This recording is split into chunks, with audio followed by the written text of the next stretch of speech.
La doctrine des peines éternelles a marqué son époque, de la pédagogie de la peur à la conscience éclairée. La doctrine des peines éternelles a exercé, pendant des siècles, une influence profonde sur le comportement humain. À un moment donné de l'histoire, elle a rempli une fonction pédagogique, contenir les impulsions, imposer des limites et organiser moralement des sociétés encore peu matures sur le plan éthique et intellectuel. Sous cette perspective historique, on peut dire que cette doctrine a marqué son époque. Dans des contextes où la connaissance scientifique était inexistante et où la psychologie de la conscience n'avait même pas encore été esquissée, la peur fonctionnait comme une ressource éducative primitive. La menace d'une souffrance éternelle après la mort servait de frein moral pour des populations qui ne comprenaient pas encore la responsabilité intérieure ni les conséquences naturelles de leurs propres choix. La psychologie moderne confirme ce phénomène.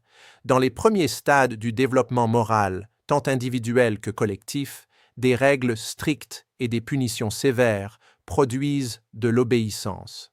Cependant, ce type de contrôle ne favorise pas la maturité éthique. Il limite la croissance à la peur sans développer la conscience, l'empathie ou la véritable responsabilité.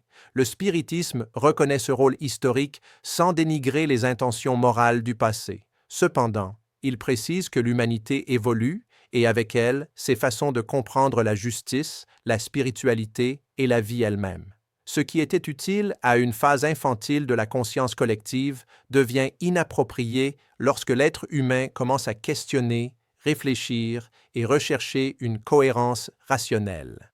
La science moderne renforce cette transition. La biologie montre que les organismes mûrissent et abandonnent des mécanismes primitifs à mesure qu'ils développent des structures plus complexes.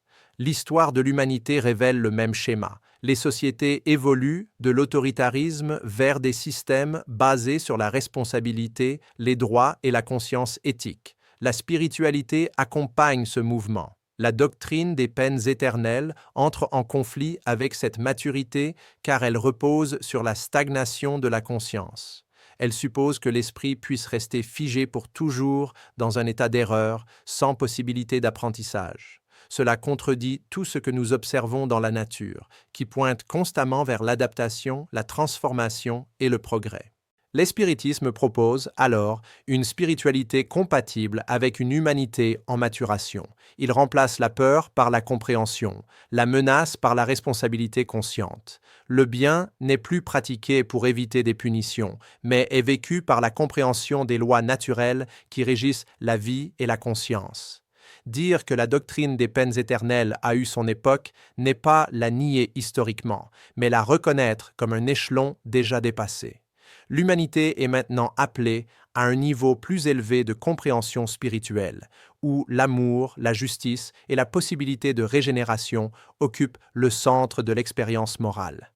Si cette réflexion vous a aidé à comprendre l'évolution des idées spirituelles et morales au fil du temps, aimez, partagez et laissez votre commentaire.